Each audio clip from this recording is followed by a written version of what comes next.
Hello प्यारे student, आज की इस वीडियो में हम बताने जा रहे हैं प्री बोर्ड 2022 के जीव विज्ञान का सलूशन। जैसा कि मैंने यह पेपर पहले बना दिया था, यदि आप लोग इस पेपर को नहीं देखे हैं तो प्लीज़ जाकर देखिए। और यहाँ पर वास्तव में दिखाई दिया जा रहा है। आइए चालू करते हैं। कि दिया है कि आनुवंशिक का जनक किसे कहा जाता है, तो आप लोग यहाँ पर दिया हुआ है आनुवंशिक के जनक, यहाँ दिया है ग्रेगर जॉन मंडल, यही है। अगला दिया है भारत का प्रथम राष्ट्रीय उद्यान कौन सा है, तो कार्ल कोलेंस है। और अगला दिया है बाष्पुला अवस्था में भ्रूण को सर्वप्रथम गर्भाशय को जोड़ने का कार्य कौन करता है, अपरा और कोरियान करता है। अगला दिया है बीटी कपास क्या है, बीटी कपास एक परजीवी पादप है। क्या है, एक परजीवी पादप है। अगला क्वेश्चन है आपको डीएनए का चाकू किसे कहा जाता है। डीएनए का चाकू आप लोग जैसे जानते हैं कि डीएनए का चाकू किसे कहते हैं। डीएनए को प्रतिबंधन एंडोन्यूक्लियस एंजाइम, प्रतिबंधन यहाँ देखिए हमने किया है प्रतिबंधन न्यूक्लियस एंजाइम, प्रतिबंधन एंडोन्यूक्लियस एंजाइम, ये क्या करता है, डीएनए को खंड को एक विशिष्ट स्थान से काट देता है।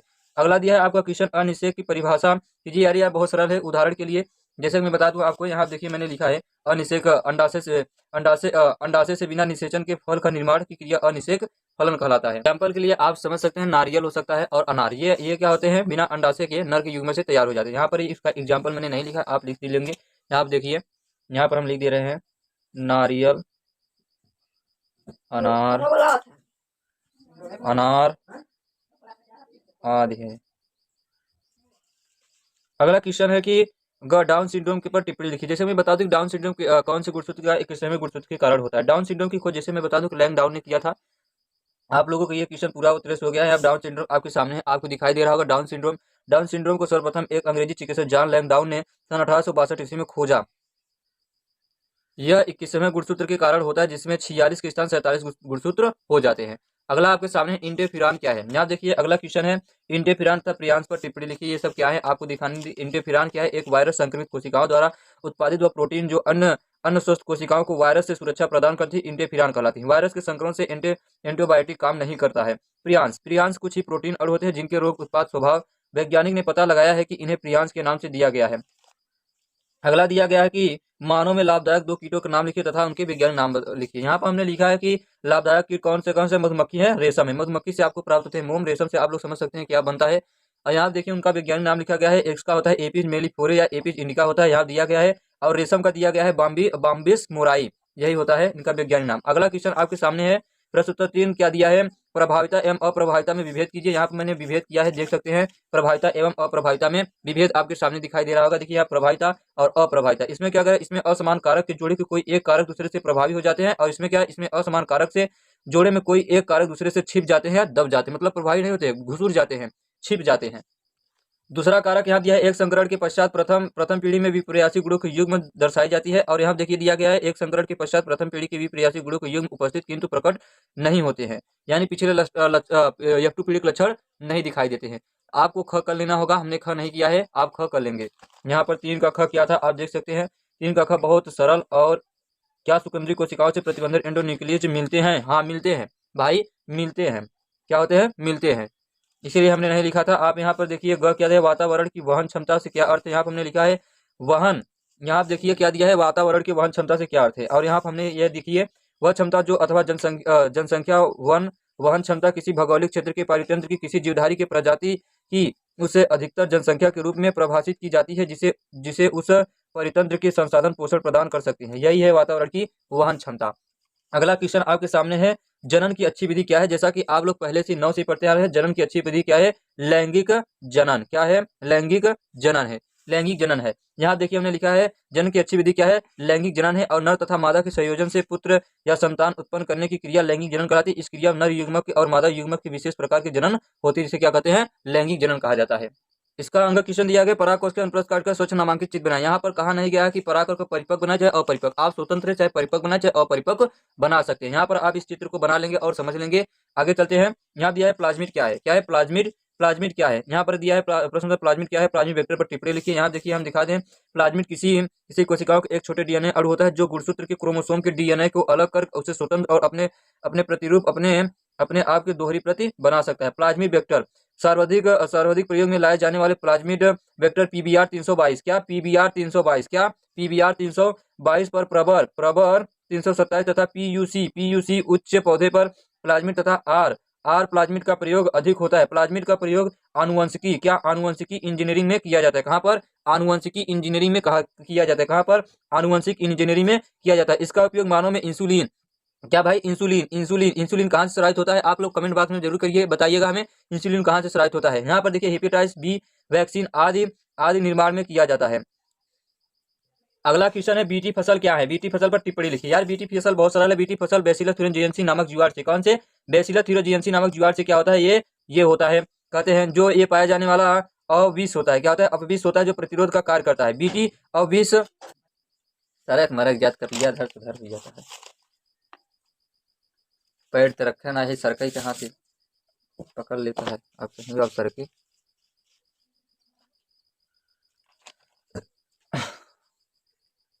अगला दिया है आपको ग, जैव प्रौद्योगिकी चिकित्सा का उपयोग वर्णन कीजिए। यहाँ आप देखिए अंग दिया है, ग दिया है जैव प्रौद्योगिकी, यहाँ मैंने लिख दिया है अब तक मनुष्य जैव प्रौद्योगिकी का उपयोग विशेष रूप से स्वस्थ एवं खाद्य उत्पादन में क्षेत्र एवं जीवन के स्तर के सुधार की है प्रकार लगा हुआ है। जैव पीड़कनाशियों का निर्माण होता है। उदाहरण के लिए बीटी कपास, बीटी मक्का, बीटी धान, बीटी टमाटर, बीटी आलू, बीटी सोयाबीन, बीटी बैगन आप आदि का उपयोग लिख सकते हैं। और इसका उपयोग यहाँ आता है अजय प्रबली, ठंडा, सूखा, लवण तथा ताप के प्रति अधिक सह विषाणु का निर्माण होना है। और दूसरा क्या दिया? रासायनिक पीड़कनाशियों का निर्माण करना। कृषि रसायन पर आधारित कृषि पर, कार्बनिक कृषि और चिकित्सा पर, आनुवंशिक निर्मित फसल पर आधारित किया गया है। इनका आपको प्रयोग लिख लेना है।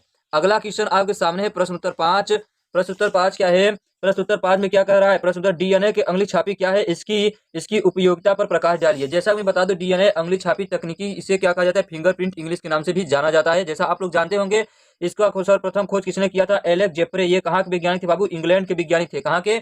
इंग्लैंड के वैज्ञानिक थे, जो विकसित किया गया था। इसकी सहायता से विभिन्न व्यक्तियों अथवा जीवधारियों के मूल आनुवंशिक पदार्थ के डीएनए में भिन्नता देखा जा सकता है। जैसा कि आप समझ सकते हैं कि जैसे आप और हमारे में पहले कोई विभेद नहीं कर पाता था, अब ऐसा तकनीकी आ गया कि आप विभेद कर सकते हैं, उनका ब्लड जान सकते हैं कि कौन किसका व्यक्ति का है। जैसा कि देखा जाए, ज्ञात जीवधारियों प्रजाति के सभी सदस्यों डीएनए प्रारूप भिन्न होते हैं। यही कारण है कि समरूप जुड़वा बच्चों को छोड़कर, किसको छोड़कर बाबू? समरूप यानी बच्चे जुड़वा है, यदि माँ के गर्भ से बच्चे साथ में जन्म लेते हैं तो उनमें विभेद करना असंभव, कुछ मात्रा तक क्या है?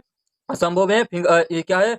यहाँ कहाँ पहुंचे थे? समरूप जुड़वा बच्चों को छोड़कर भी व्यक्ति का फिंगरप्रिंट एक दूसरे को मेल नहीं करता है। समझ आया? कुछ मात्रा में मेल करता है। उपयोग आइए देखते हैं डीएनए फिंगरप्रिंट का उपयोग कहाँ होता है। बहुत अच्छा है जो डीएनए फिंगरप्रिंट आ गया। देखिए डीएनए फिंगरप्रिंट का उपयोग खून, बाल, पुटिक, त्वचा, अस्थि, लार, शुक्राणु आदि का पता लगाने में किया जाता है। जैसा मैं बता दूं कि ये बलात्कार के केस में भी इसका उपयोग किया जाता है। जैसे पीड़ित यानी कि दूसरे बच्चे का, आपके बच्चा अपना बच्चा नहीं मान रहे हैं और आप उसके पिता हैं, तो उसका भी पता लगाने के लिए डीएनए फिंगरप्रिंट का उपयोग किया जाता है। इसका बहुत आज तक यह लाभ हो चुका है। इससे कानूनी तौर पर भी इसे इजाजत मिल चुकी है। यहाँ देखिए अगला क्वेश्चन आपको दिखाई दे रहा होगा कि यार बीजांड का चित्र बनाना था, आप लोग इतना सरल सरल क्वेश्चन नहीं कर पाए। यहाँ देखिए बीजांड का चित्र आप लोग बना लेंगे। ये क्या है? चलेजा, ये न्यूक्लियस है, ये अदर इंटरगैमेटिस है, ये एंटीपेडिक्स है, ये पोलर न्यूक्लियस है, ये एक्स पार्टिकल्स है, ये इंटरगैमेटिक्स है। यहाँ पर एम्ब्रियो सेल्स है, ये रेपेलस है, ये चलेजा है। यदि आप इतने का नामकरण नहीं कर पाते हैं, यहाँ पर जो दिया है इसका बस नामकरण कर देते हैं, आपको नंबर मिलेगा। यहाँ देखिए प्रश्न उत्तर 5 का क्या दिया है? रुधिर वर्ग पर टिप्पणी लिखिए। यहाँ पर हमने लिखा है रुधिर वर्ग पर टिप्पणी। रुधिर वर्ग ए बी तथा ओ रुधिर वर्ग की खोज किसने किया था? कार्ल एंड स्टीनर ने किया था। कब किया था? सन 1902 ईस्वी में किया था। कब किया था? सन 1902 ईस्वी में किया था। तथा बर्नर्ड स्टीन सन 1924 ईस्वी में और सन 1925 ईस्वी में एबीओ रुधिर वर्ग की खोज किया था। वंशागत पर पता लगाया गया था। इनके अनुसार ओ रुधिर वर्ग वाले व्यक्तियों की जीनी संरचना क्या होता है? आईओ होता है। यहाँ पर ए रुधिर वर्ग के वाले व्यक्तियों के जीनी संरचना क्या होता है? यहाँ दिखाई दे रहा होगा आपको, LA होता है। अगला है कि तीसरा है बी रुधिर वर्ग वाले व्यक्तियों के जीनी संरचना क्या होता है? LB द्वारा प्रदर्शित किया जाता है। अगला क्वेश्चन है 5वां, AB रुधिर वर्ग वाले व्यक्तियों के जीन संरचना क्या होता है? LB होता है। LB होता है। यही आपको लिखना था रुधिर वर्ग के बारे में। अगला क्वेश्चन की ओर चलते हैं। अगला क्वेश्चन आपके सामने है, जैसा देख सकते हैं घ दिया है मानव लिंग गुणसूत्र पे से आप क्या सकते, जैसे आप लोग जानते हैं यार मानव लिंग गुणसूत्र कैसे हो सकता है, यानी माता के गुणसूत्र XX और पिता के गुणसूत्र XY, जब ये आपस में क्या करते हैं? रिएक्शन करते हैं, यानी मिलते हैं, तो XX का निर्माण करते हैं और XY का, और इसी से क्या होता है? इनका होता है दो पुत्र, यानी पुत्र या पुत्री निर्माण करते हैं। यही तो होता है गुणसूत्र के बारे में। आइए देखते हैं, यहाँ पर आप देख सकते हैं इस सिद्धांत के अनुसार प्राणियों में मानव में दो प्रकार के गुणसूत्र पाए जाते हैं, समजात गुणसूत्र और लैंगिक गुणसूत्र। कितने गुणसूत्र पाए जाते हैं? दो गुणसूत्र। कितने गुणसूत्र? दो गुणसूत्र पाए जाते हैं। अगर पहला क्या? समजात गुणसूत्र तथा लैंगिक गुणसूत्र। कौन कौन से? समजात गुणसूत्र, लैंगिक गुणसूत्र तथा ये एलोसेम सभी जातियों में गुणसूत्र की संख्या निश्चित होती है, जिसे 2x गुणसूत्र, क्या 2x गुणसूत्र दुगुणित प्रयासी करते हैं। आइए आपको रिएक्शन हम दिखाते हैं यार। यहाँ पर प्रयोग दिया गया है यक्स वाई यक्स से किया गया है। यहाँ पर यक्स यक्स, ये यक्स क्या है, यक्स यक्स मादा, मादा होता है यानी माता का ये गुणसूत्र है। और ये यक्स वाई जो है ये क्या है, नर है यानी पिता का गुणसूत्र है। किसका है, पिता का गुणसूत्र, पिता का गुणसूत्र। आप लोगों से एक क्वेश्चन है कि कौन से गुणसूत्र से पुत्र का निर्माण होता है, ये कमेंट बॉक्स में आप लिखकर बताएंगे। बहुत सरल है, यहाँ मैं इशारा भी कर दे रहा हूँ। यहाँ देखिए ये कौन है, पुत्री है, ये कौन है, पुत्री है, ये क्या है, पुत्री है, पुत्री। और यहाँ पर क्या यक्स वाई किसके गुणसूत्र हैं, पुत्र का। आप लोगों का आंसर मिल गया, आप समझ सकते हैं। अगला क्वेश्चन है प्रश्न उत्तर 6। प्रश्न उत्तर 6 पर आपको दिखाई दे रहा होगा टर्नर सिंड्रोम क्या है, टर्नर सिंड्रोम। यार टर्नर सिंड्रोम बहुत सरल है। यहाँ देखिए प्रश्न उत्तर 6 टर्नर सिंड्रोम पर क्या लिखिए, टिप्पणी लिखिए। यहाँ पर हमने लिखा टर्नर सिंड्रोम एक असुगित दिशा है जिसमें एकल लिंग गुणसूत्र पाए जाते हैं। ये स्त्रियों में जिससे समान एक गुणसूत्र, ये क्या होते हैं 46 के बजाय कितने हो जाते हैं बाबू, 46 के बजाय ये 45 गुणसूत्र हो जाते हैं। और कभी कभी क्या हो जाते हैं 47 गुणसूत्र हो जाते हैं, जिसे क्या कहा जाता है, टर्नर सिंड्रोम कहा जाता है। आगे चलते हैं, मनोचिक 2n-1 कितने बाबू, 2n-1 आर या 44 यक्स, कितना 44 प्लस यक्स होते हैं। समझ में आया, यक्स होते हैं, इनका कंद होता है जननांग अल्प विकसित होते हैं। जननांग अंग क्या होते हैं, अल्प विकसित होते हैं, मतलब जो जनन करने वाले अंग होते हैं वे विकसित नहीं होते हैं। अगला दिया गया है कद छोटा होता है जननांग अल्प विकसित होते हैं। ये नपुंसक यानी बाज दप्पत होते हैं, यानी यह अधिकतर रोग किसमें होता है, बालिकाओं में, कहते हैं बाज है। बाज अर्थात उनमें बच्चे पैदा करने की शक्ति खत्म हो जाती है, बच्चे पैदा करने की शक्ति क्या हो जाती है, खत्म हो जाती है। आशा करता हूं बाबू ये पूरी तरह समझ आ गया। अगला क्वेश्चन की ओर चलते हैं। अगला क्वेश्चन आपको दिखाई दे रहा होगा कि अगला क्वेश्चन क्या है, जैव उर्वरक क्या है, आप इसके महत्व को समझाइए। जैव उर्वरक क्या है, इसके महत्व को समझाइए। यहाँ पर हमने समझाया यार जैव उर्वरक बहुत सरल है, आप लोग पहले से जानते हैं। बायोगैस, मेथेन जो गाय भैंस आदि के मलमूत्र से प्राप्त होते हैं, जो एक विकास के अत्यधिक लाभदायक होते हैं। इसमें मेथेन, अमोनिया, हाइड्रोजन और तथा जलवाष्प आदि का प्रयोग किया जाता है। कृषि क्षेत्र में इसका निम्नलिखित उपयोग है, भूमि के उजाई बनाम फसल इत्यादि। आप लिख सकते हैं यार इसका अच्छे से तरह से, मैं आशा करता हूँ आप लोग इसे लिख लेंगे। अगला है चिकित्सकी, ये आप लोगों को मैं छोड़ दिया, चिकित्सकी गर्भ समापन पर कीजिएगा, बहुत वीडियो लॉन्ग हो जाएगा। अगला क्वेश्चन आइए देखते हैं, प्रतिरक्षी क्या है, सक्रिय तथा अप्रतिरक्षित पर अंतर लिखिए। यहाँ देखिए क्या पूछा है, सक्रिय प्रतिरक्षा क्या है, प्रतिरक्षा यानी सुरक्षा, एंटीबॉडीज। आइए देखते हैं, आप इसे कर लेंगे, प्रतिरक्षा क्या है। प्रतिरक्षा आप लोग क्या करें, सक्रिय तथा असक्रिय में हम अंतर आपको करा दे रहे हैं। यहाँ देखिए सक्रिय प्रतिरक्षा तथा निष्क्रिय प्रतिरक्षा, सक्रिय तथा निष्क्रिय प्रतिरक्षा में अंतर। ये चेस्ट प्रतिरक्षा कहते हैं, ये इसे निचेष्ट प्रतिरक्षा कहते हैं। इसकी प्रतिरक्षा धीमी होती है, यानी इसका जो कार्य होता है बाबू ना बहुत धीमी होता है, ये होता है बहुत धीमी, ये तुरंत तुरंत बाय तुरंत। ये आजकल की इंग्लिश दवाइयां बहुत तेज कार्य करें, यानी पहले की दवाइयां बहुत स्लो कार्य कर रही थी। इसमें शरीर के अन्य कठिनाई का सामना नहीं करना पड़ता, इसमें शरीर को कठिनाई का सामना करना पड़ता है। यार मान लीजिए कोई दवाई का एक्सपायर डेट हो गया, आप खा लेंगे तो समझ सकते हैं क्या हो सकता है, जहां तक कि मनुष्य की मृत्यु हो जाती है। यह पूरे जीवन कार्य करती है, यह पूरे जीवन तक कार्य करती है, और इसका कुछ समय के लिए प्रभाव होता है। मानव में चेचक बीमारी, उदाहरण इस बार दिया है चेचक बीमारी की प्रतिरक्षा, इसमें मानव में काली खांसी, टिटनिस, रेबीज, पोलियो आदि आदि का इसका उदाहरण है। अगला क्वेश्चन आपके सामने है कि द्विबीजीपत्री भ्रूण के विकास का वर्णन कीजिए। यह बहुत बड़ा हो जाता है, इसीलिए मैंने इसे नहीं किया है, आप लोग इसे कर लेंगे। अगला क्वेश्चन चलते हैं, अथवा आपको दिया है अंड जनन क्या है, अंड जनन पर संक्षिप्त टिप्पणी कीजिए, आपको इसे भी कर लेना होगा। अगला है पीढ़ी एकांतर से आप क्या समझते हैं, नामांकित चित्र की सहायता से आवृत बीजी जीवन चक्र का वर्णन, शुक्राणुओं से कोशिकाएं बनती है, इसे भी आपको कर लेना होगा। अगला दिया है जैव विविधता क्या है, जैव विविधता को संरक्षित किए, अपनी जातियों को अपनाइए। यहाँ पर मैं दिखा देता हूँ जैव विविधता के बारे में। यहाँ पर आपके सामने इसका उत्तर है जैव विविधता। इसकी खोज रोजन ने, किसने किया था बाबू, रोजन ने किया था, सन 1985 ईस्वी में किए थे। जीवधारियों में पाई जाने वाली विभिन्न जातियों को क्या कहते हैं, जैव विविधता, यानी जीव जात में जो विभिन्नताएं पाई जाती हैं उन्हें क्या कहते हैं, जैव विविधता। जैव विविधता का आज यदि आप जैव विविधता का करते हैं मतलब जीवों में विविधता, यानी अंतर, जो यार जातियां होती हैं उन्हीं का क्या होता है, अंतर। जैव विविधता का कार्य अर्थ जीवों की विभिन्न, अर्थात किसी भी विशेष क्षेत्र में विभिन्न प्रकार के जीवों को, वनस्पति जैसे जानवर, पक्षी, जलीय पेड़, जीव, पौधे, छोटे छोटे कीटों आदि उपस्थित होते हैं, जो जैव विविधता कहते हैं। पृथ्वी जैव विविधता का भंडार है। इसी प्रकार से क्या होता है, पटना का चिड़ियाघर, संजय गांधी जैविक उद्यान में भी जैव विविधता को देखने के लिए मिलता है, क्योंकि यह विभिन्न प्रकार के छोटे बड़े जीव के जंतुओं, वनस्पति एवं अन्य जीवों में उपस्थित होते हैं। जैव विविधता निम्नलिखित कारणों से मानव के लिए उपयोगी होते हैं।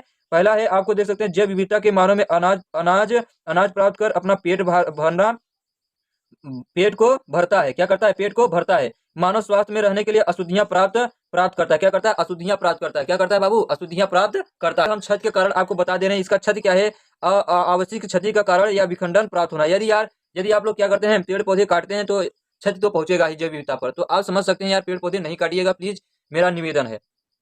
ये इसका मैं अथवा नौक दिखा दें यार, ये पूरी तरह से पेपर में छप गया, ये वेरी इंपॉर्टेंट है। मैं आपको बता दे रहा हूँ, वाटसन का ये मॉडल जो है ना, ये छपने वाला है नहीं, ये पेपर में पूरी तरह से छप दिया गया है। यदि आप लोग इसे नहीं किए हैं याद, तो मैं कर रहा हूँ, इसे आप लिख कर याद कर लीजिएगा, नहीं तो बाद में पछताएंगे कि क्या कहा था मैंने, क्या नहीं किया। आइए देखते हैं डीएनए का वाटसन क्रिक मॉडल, इसीलिए मैंने इसे अथवा दिया था, इसीलिए इसे कर दिया हूँ। यहाँ देखिए वाटसन एवं क्रिक का डीएनए मॉडल का सचित्र वर्णन कीजिए।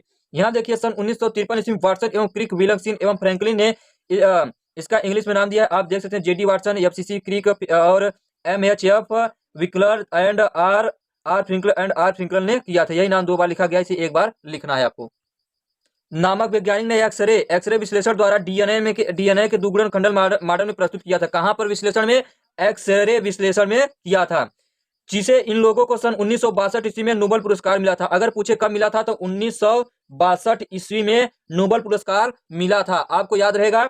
यहाँ पे देखिए पुरस्कार मिला था। इस मॉडल के अनुसार डीएनए और यानी पॉलीन्यूक्लियस ऑटोटाइड्स के 2 स्टैंड बने होते हैं। स्टैंड मैं आपको दिखा सकता हूँ, यहाँ देखिए, जो यहाँ देखिए स्टैंड आपको दिखाई दे रहे हैं, यही दोनों है। आइए यहाँ पे फिर चलते हैं।